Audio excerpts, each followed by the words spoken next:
حضرت ابن عباس رضی اللہ تعالیٰ عنہ فرماتے ہیں کہ رسول اللہ صلی اللہ علیہ وسلم کے ساتھ میدان عرفات میں ایک صاحب وقوف کیے ہوئے تھے۔ وقوف کا مطلب ٹھہرے ہوئے تھے، میدان عرفات میں وقوف ہوتا ہے۔ وقوف کیے ہوئے تھے، اچانک اپنی سواری سے گرے اور اس کے کچلنے کے سبب انتقال کر گئے۔ ایک روایت میں یوں بھی ہے کہ وہ آ رہے تھے اور اچانک گرے گردن کے بل تو انتقال کر گئے، اور ایک حدیث میں یوں ہے بخاری مسلم میں کہ وہ سواری سے گرے، پھر سواری ان کے اوپر سے گزری، کچل دیا اس نے، ان کا انتقال ہو گیا۔ رسول اللہ صلی اللہ علیہ وسلم نے فرمایا انہیں پانی اور بیری کے پتوں سے غسل دو اور 2 کپڑوں میں کفن دو، اور ان کے سر کو نہ ڈانپنا۔ سر کو نہ ڈانپ، کیوں بھلا؟ احرام کی حالت میں سر ڈانپنا منع۔ ان کے سر کو نہ ڈانپنا، اور فرمایا خوشبو بھی نہ لگانا۔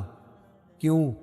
محدثین لکھتے ہیں حالت احرام میں خوشبو لگانا بھی، سر کو نہ ڈانپنا، خوشبو نہ لگانا۔ اور حضور صلی اللہ علیہ وسلم نے فرمایا بے شک یہ قیامت کے دن جب اٹھیں گے تو لبیک لبیک کہتے ہوئے اٹھیں گے۔ ان کی زبان پہ جاری ہوگا لبیک اللہم لبیک لبیک لا شریک لک لبیک ان الحمد والنعمت لک والملک لا شریک لک لبیک۔ اور فضائل کو اس لیے بھی بیان کیا جاتا ہے کہ وہ لوگ جو اللہ تبارک و تعالیٰ کے گھر کا قصد اور ارادہ رکھتے ہیں اور جو اس جانب سفر کر رہے ہیں، ان کے دلوں میں یہ بات پیدا ہو کہ وہ کتنے عظیم کام کے لیے جا رہے ہیں، اور انہیں یہ احساس پیدا ہو کہ اللہ تبارک و تعالیٰ نے انہیں کتنی بڑی نعمت سے سرفراز فرمایا ہے۔ حج اسلامی عبادات کے اندر ایک بہت بڑی عبادت ہے۔ قرآن مجید فرقان حمید سورۃ البقرہ کے اندر اللہ کریم نے فرمایا وَأَتِمُّوا الْحَجَّ وَالْعُمْرَةَ لِلَّهِ، فرمایا پورا کرو حج اور عمرہ اللہ کے لیے، اللہ کی رضا کے لیے حج اور عمرے کو پورا کرو۔ اس میں تمہاری رضا، تمہاری نیت، تمہارا ارادہ فقط اللہ تعالیٰ کی رضا کا ہونا چاہیے۔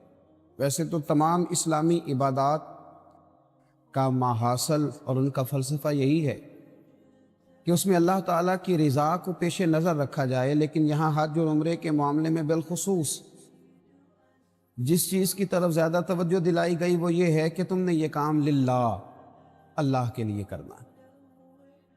یہ ایک ایسی عبادت ہے جس کا بہت زیادہ لوگوں تک خبر پہنچ جاتی ہے کہ فلاں آدمی عمرے کے لیے جا رہا ہے، حج کے لیے جا رہا ہے۔ ڈھیر سارے لوگ اس سے آگاہ ہو جاتے ہیں۔ ظاہر ہے انسان کو ڈیوٹی سے چھٹی کرنی ہے، جو روٹین کے وہ کام کرتا ہے وہ سارے کام اس نے چھوڑنے، گھر کے اندر وہ موجود نہیں ہے، گلی محلے کو، آنے جانے والے احباب کو جن سے وہ روز ملتا تھا، ان سب کو خبر ہو جاتی ہے کہ وہ حج کے لیے یا عمرے کے لیے گیا ہوا۔ اتنے سارے لوگوں کے درمیان اس نیت کی حفاظت سب سے پہلے ضروری ہے کہ میں اگر حج کرنے جا رہا ہوں تو اللہ کی رضا کے لیے جا رہا ہوں۔ اس میں کسی قسم کی کوئی نمود و نمائش، کسی قسم کا دکھلاوا، تصنع، ریاکاری، بناوٹ بالکل نہ ہونا چاہیے۔ نبی رحمت نور مجسم شفیع معظم صلی اللہ تعالی علیہ وآلہ وسلم نے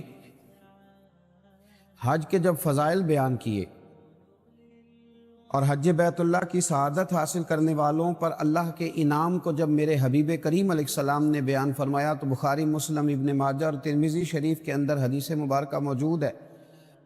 حضرت ابو ہریرہ رضی اللہ تعالیٰ عنہ ارشاد فرماتے ہیں کہ نبی کریم صلی اللہ تعالیٰ علیہ وسلم کو میں نے خود ارشاد فرماتے ہوئے سنا کہ حضور فرمانے لگے جس نے حج کیا اور حج کے اندر کوئی فحش کام نہیں کیا، کوئی برا کام نہیں کیا، تو وہ جب واپس لوٹے گا تو گناہوں سے اسی طرح پاک ہو جائے گا جس طرح آج اپنی ماں کے پیٹ سے پیدا ہوا ہے۔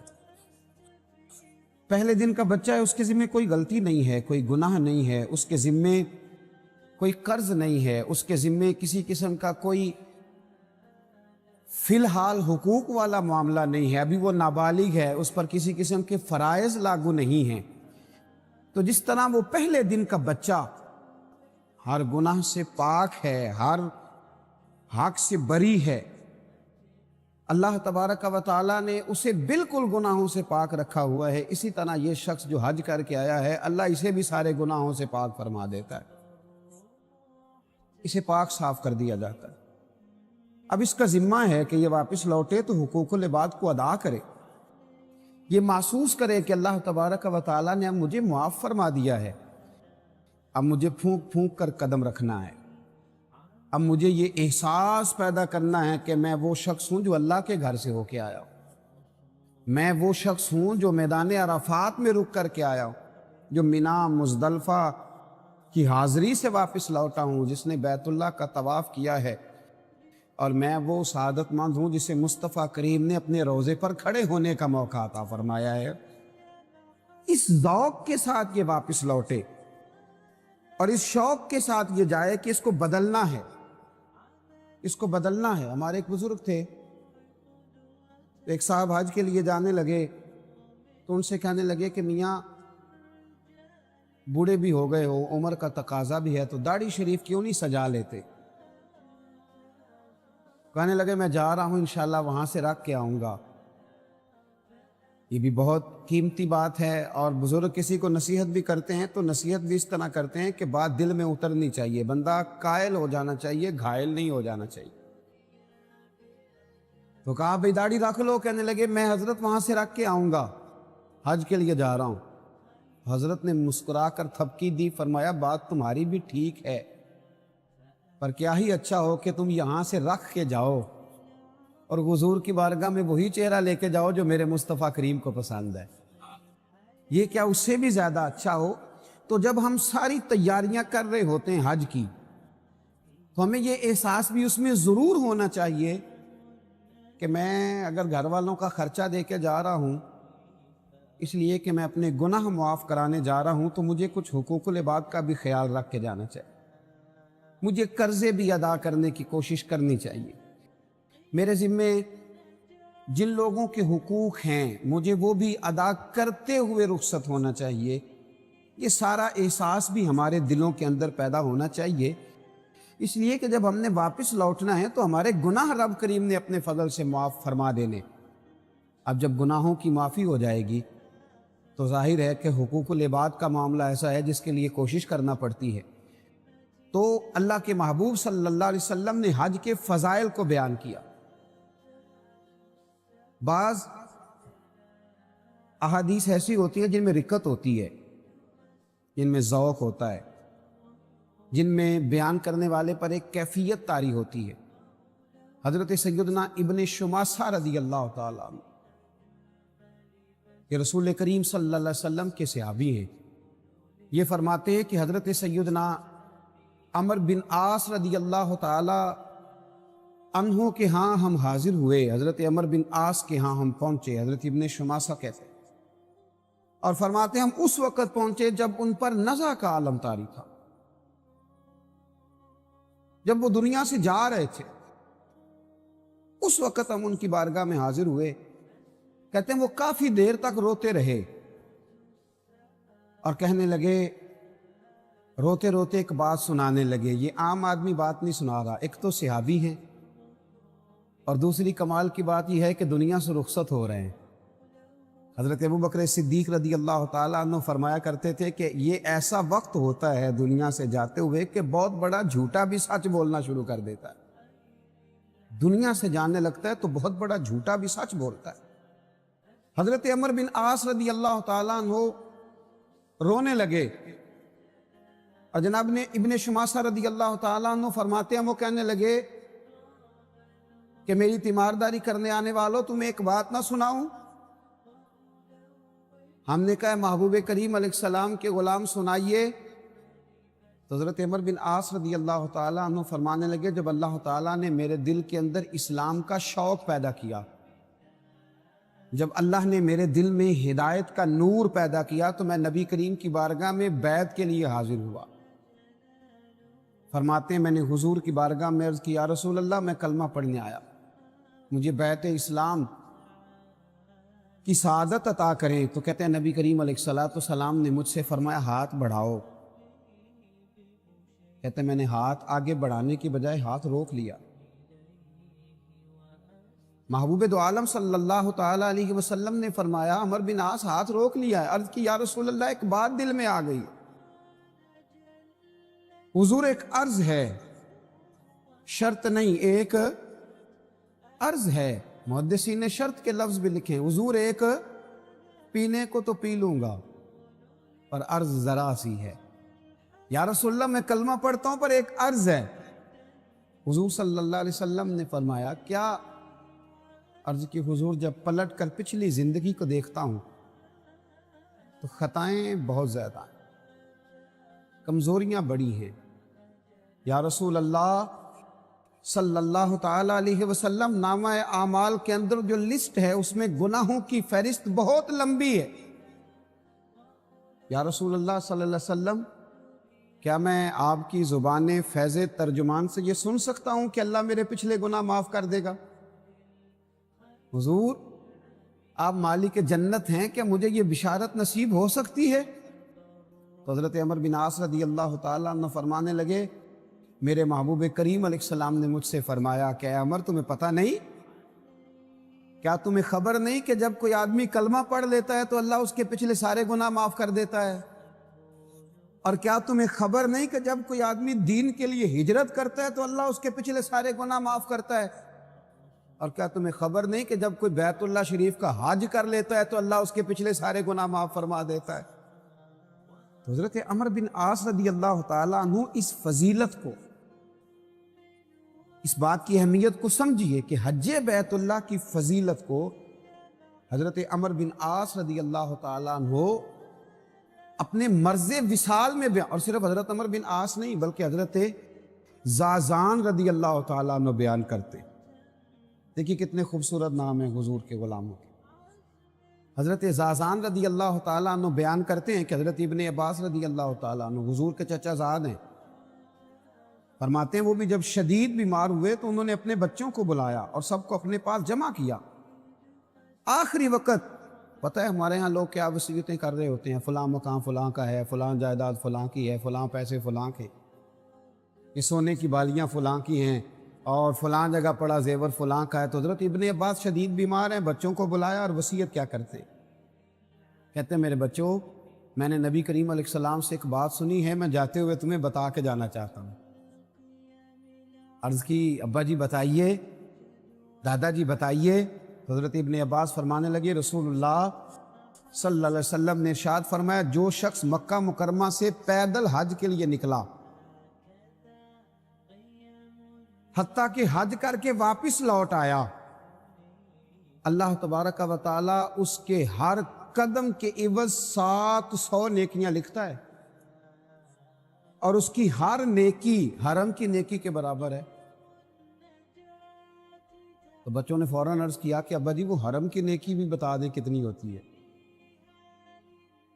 عرض کی ارشاد فرمایا کہ جب تم میں سے کوئی مکہ مکرمہ کا رہنے والا مکہ سے نکلا، اور یہاں محدثی نے یہ بھی لکھا ہے کہ جب ہم جا کے وہاں قیام کر لیتے ہیں اور پھر مکے سے پیدل اگر جاتے ہیں تو یہ ساری فضیلت ان لوگوں کو بھی حاصل ہوگی۔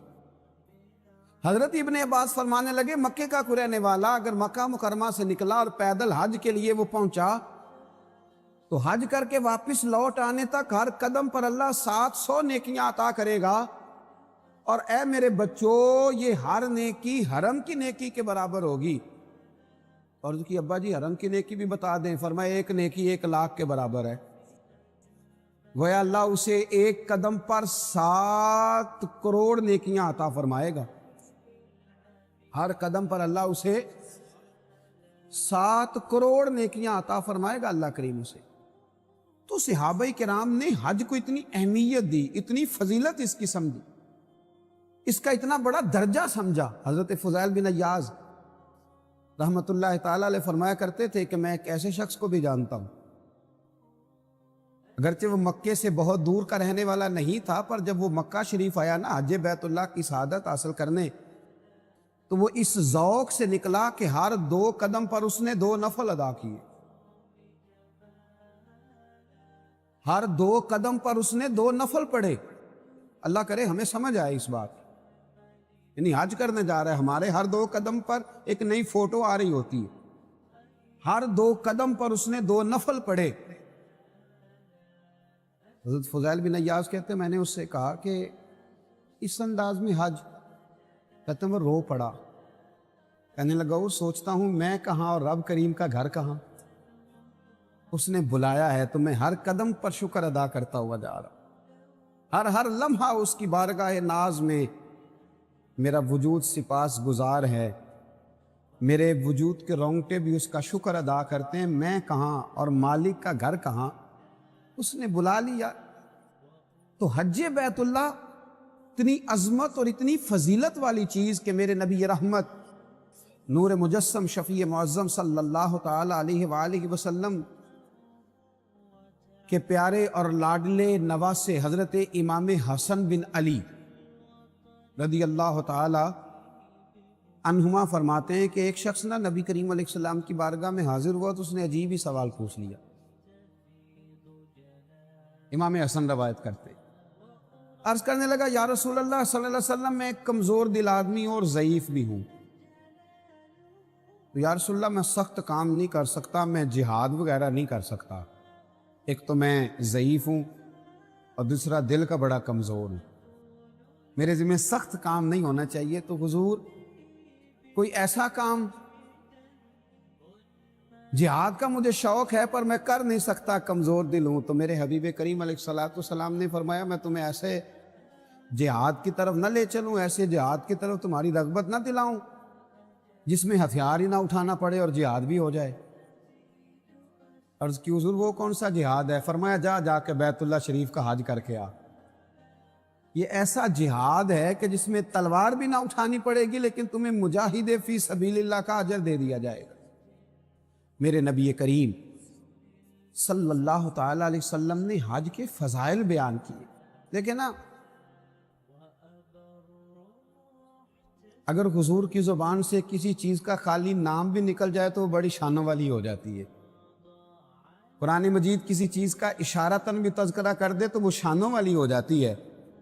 تو حج کتنی عظیم عبادت ہے جس کے جگہ جگہ میرے نبی پاک نے فضائل بیان فرمائے. کتنی عظیم عبادت ہے جس کے جگہ جگہ میرے نبی پاک نے فضائل بیان فرمائے.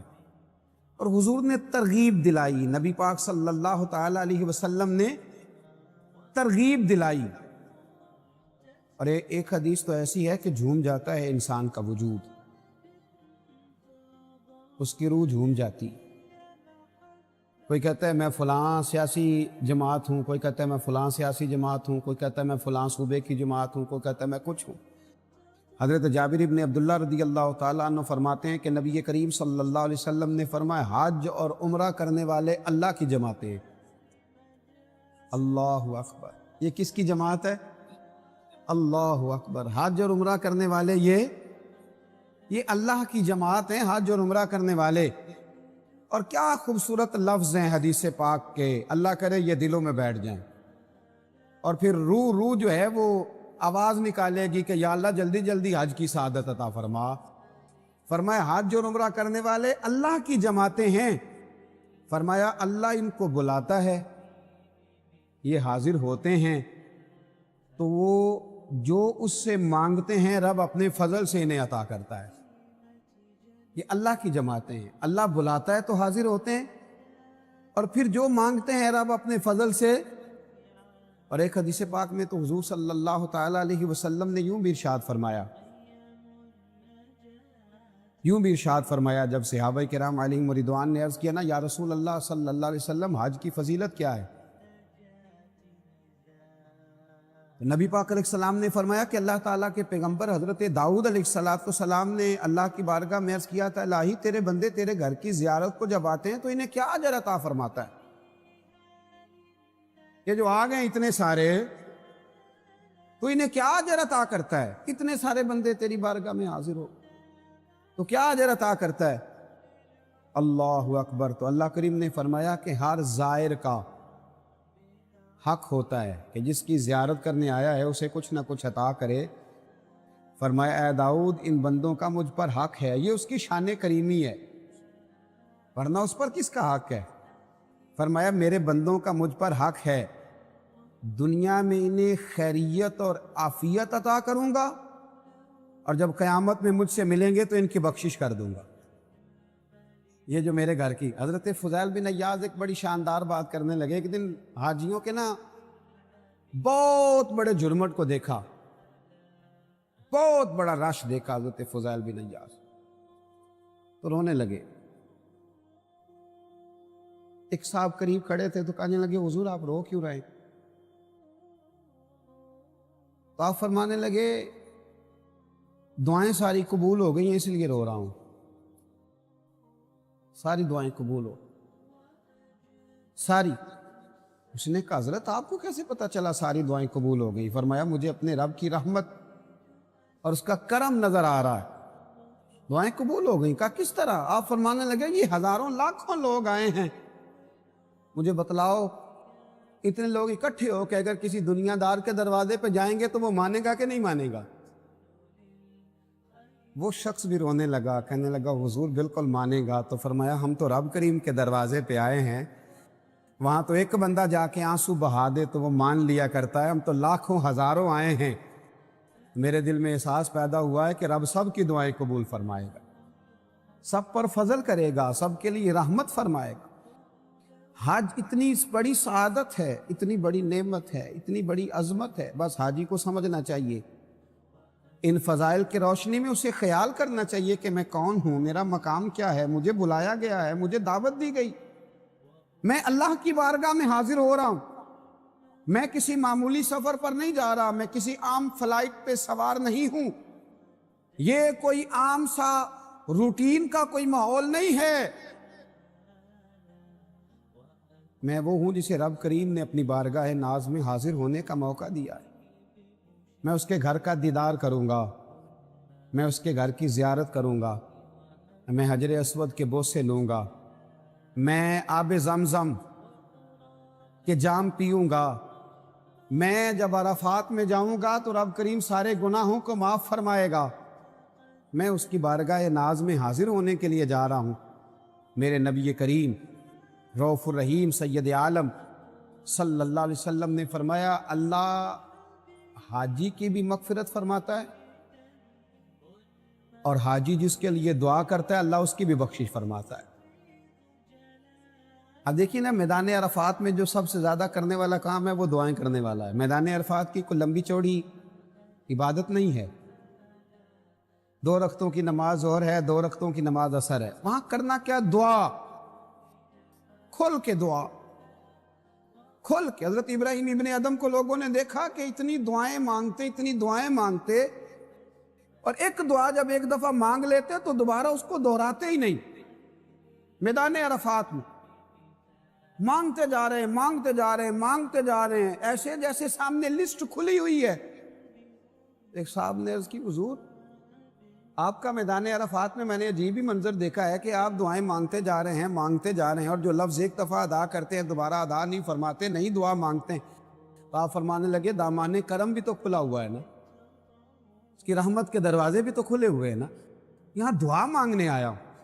میرے رسول کائنات صلی اللہ علیہ وسلم نے فرمایا اللہ حاجی کی بھی بخشش کرتا ہے، اور حاجی جس کے لیے دعا کر دے اللہ اس کی بھی بخشش فرماتا ہے۔ تو حاجی کی توجہ رہنی چاہیے دعاؤں پر، التجاؤں پر، مانگنے پر۔ وہ دروازہ کرم تک پہنچ گیا، رب کریم تو ہر جگہ ہی عطا کرتا ہے، لیکن وہاں تو خدا کی رحمتیں چھما چھم برس رہی ہیں۔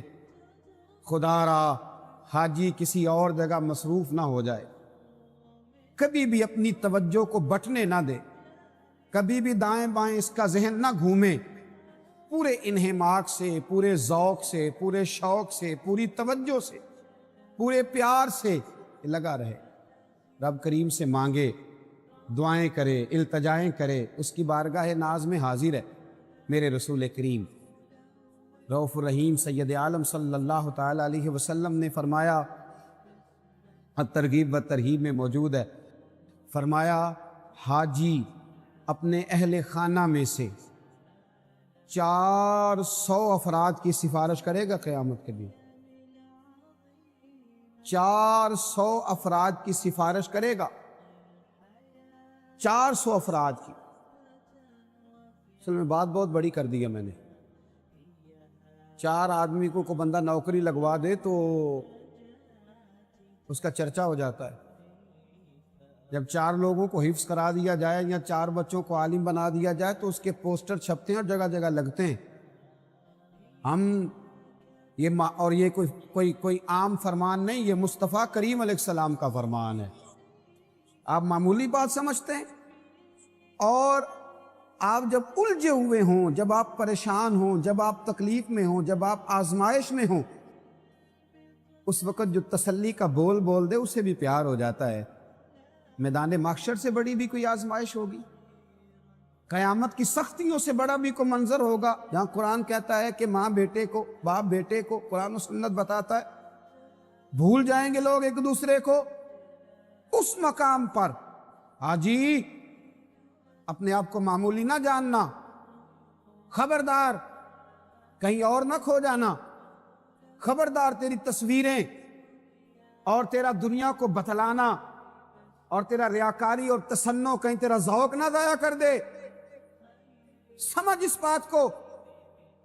مدینے کے چاند نے فرمایا ہے، آمنہ کے پیارے لال نے ارشاد فرمایا ہے، حضور علیہ السلام نے فرمایا لوگو تمہارا وہ مقام ہے کہ اپنے اہل خانہ میں سے، اور میں تو کہتا ہوں اللہ کی رحمت سے بعید نہیں ہے، دوست احباب میں سے بھی اس کا کرم ہے، اس کی رحمت ہے. فرمایا 400 افراد ایسے ہوں گے جو حاجی کی سفارش سے اللہ انہیں جنت عطا کر دے گا. 400 لوگ ایک حاجی کے کہنے پر اللہ کریم انہیں جنت دے گا اور وہ جنت کے اندر داخل ہو جائیں گے. میرے رسول کریم صلی اللہ تعالی علیہ وآلہ وسلم نے حج کے فضائل، پھر آپ دیکھیے لوگوں نے کس طرح حج کی. حضرت آدم علیہ السلام نے 1000 حج فرمایا. حضرت فضیل بن عیاض نے 60 حج فرمائے. بعض جگہ میں نے پڑھا کہ بعض صحابہ ایسے ہیں جنہوں نے 40 حج فرمائے.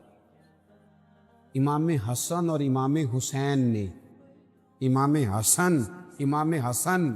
حسین الحسن والحسین سید الشباب اہل الجنہ، خالی جنتی نہیں، جو جنتیوں کے سپہ سالار ہیں، اور میں کہا کرتا ہوں جو جنت کے مالک اور وارث ہیں. امام حسن اور امام حسین نے مدینہ طیبہ سے پیدل جا کے مکہ مکرمہ، دونوں بھائیوں نے 25 حج ادا فرمائے پیدل جا کے. سواریاں موجود تھیں، گھوڑے موجود تھے، اونٹ موجود تھے، پر امام حسن بھی پیدل جاتے تھے، امام حسین بھی. اصل میں نا ایک ذوق ہوتا ہے انسان کا، وہاں تو اب یہ منظر ہے کہ بس کا اے سی خراب ہو جائے تو حاجی جھگڑا کرتا. وہاں تو وہ کہتا ہے کہ یہ جہاز کی سیٹ تنگ ہے، تھوڑی کھلی ہوتی تو میں ذرا سا کھل کے بیٹھتا، میں ذرا ذوق شوق سے بیٹھتا. اور حال کیا ہے؟ امام حسن اور امام حسین جن کو ذوق کا پتہ تھا، جن کو درد کا پتہ تھا، دونوں بھائیوں نے مدینہ طیبہ سے مکہ مکرمہ جا کے 25 حج کی اور پیدل فرمائے. ایک سال امام حسن کی طبیعت مبارک کچھ علیل تھی تو امام حسین عرض کرنے لگے بھائی جان اس سال سواری پہ نہ چلے جائیں. میں نے کہا صرف جنتی نہیں، جنتیوں کے سردار، لیکن عاجزی کا کیا حال ہے اور حج کی اہمیت کیا بتاتے ہیں، انکساری کا کیا عالم ہے. امام حسن فرمانے لگے حسین میرے بھائی، جب مجرم عدالتوں میں جاتے ہیں تو سواریوں میں سوار ہو کے اعزاز کے ساتھ نہیں جاتے، انکساری کے ساتھ جاتے ہیں. میں مالک کی بارگاہ میں حاضر ہو رہا ہوں تو عاجزی کے ساتھ جانا چاہتا ہوں، انکساری کے ساتھ جانا چاہتا ہوں. میرے نبی کریم علیہ السلام نے فرمایا، یہ بھی ترغیب و ترہیب میں موجود ہے. حضور نے فرمایا جب لاکھوں لاکھ حاجی میدان عرفات میں جمع ہوتے ہیں، کروڑوں پتی بھی ہوتے ہیں، بادشاہ بھی ہوتے ہیں، مالدار بھی ہوتے ہیں، عالم بھی ہوتے ہیں، صوفی بھی ہوتے ہیں، درویش بھی ہوتے ہیں، محدث بھی، محقق بھی، مفسر بھی. فرمایا جب میدان عرفات میں جمع ہوتے ہیں تو ظاہر ہے احرام باندھے ہوئے ہیں، سفر کر کے آئے ہیں، گرد بھی پڑ جاتی ہے۔ رب کریم عرفات کے روز فرشتوں سے پوچھتا ہے، بتاؤ بھلا یہ میرے بندے کیا لینے آئے؟ تم نے تو کہا تھا نا اتجعل فیہا من یفسد فیہا، کیا تو اسے بنائے گا جو زمین میں فساد کرے گا؟ گویا کیا لینے آئے ہیں؟ مالدار بھی ہیں، صاحب علم و فضل بھی ہیں، اور گھر میں آرام دہ بستر موجود تھا، کیا لینے آئے؟ فرشتے عرض کرتے ہیں مالک یہ تجھے راضی کرنے آئے۔ ان کی داڑھیوں پہ گرد پڑ گئی، ان کے وجود تھکاوٹ سے چور ہو گئے، اپنی مرضی کا کھانا نہ کھا سکے، اپنی طبیعت کے مطابق سو نہ سکے، پر تجھے راضی کرنے آئے ہیں۔ رب کریم فرماتا پھر گواہ ہو جاؤ میں نے ان سب کی بخشش کر دی ہے، میں نے ان کے گناہوں کو معاف کر دیا، میں نے انہیں معاف کر دیا ہے اس لیے کہ یہ میری خاطر آئے، اس لیے کہ یہ مجھے راضی کرنے کے لیے آئے ہیں۔ میرے رسول کریم صلی اللہ تعالیٰ علیہ وسلم نے حج اور عمرے کے فضائل کے حوالے سے ہر پہلو کو ظاہر ہے انسان سفر کرنے کے لیے نکلا ہے، راستے میں کچھ بھی ہو سکتا ہے، تو میرے نبی کریم علیہ السلام نے وہاں بھی وضاحت بیان کی، حضور نے وہاں بھی ہمیں ارشاد فرمایا۔ نبی کریم علیہ السلام فرمانے لگے، حضرت ابو ہریرہ فرماتے ہیں کہ حضور فرمانے لگے جو شخص حج کے ارادے سے چلا پھر راستے میں فوت ہو گیا، حج یا عمرے کے ارادے سے نکلا اور راستے میں فوت ہو گیا، انتقال کر گیا، تو حضور فرماتے ہیں اس کے لیے قیامت تک بار بار حج عمرہ کرنے کا اجر لکھا جاتا ہے، قیامت تک اس کے لیے۔ تو اللہ کے راستے میں تھا نا، بار بار اس کے لیے، بار بار، یعنی وہ حج ہی کرتا چلا جائے گا، وہ یوں سمجھیے کہ عمرے میں ہی ہے، وہ یوں سمجھیے کہ اسی حالت میں ہے، وہ اسی طرح اللہ کی بارگاہ میں حاضر ہے۔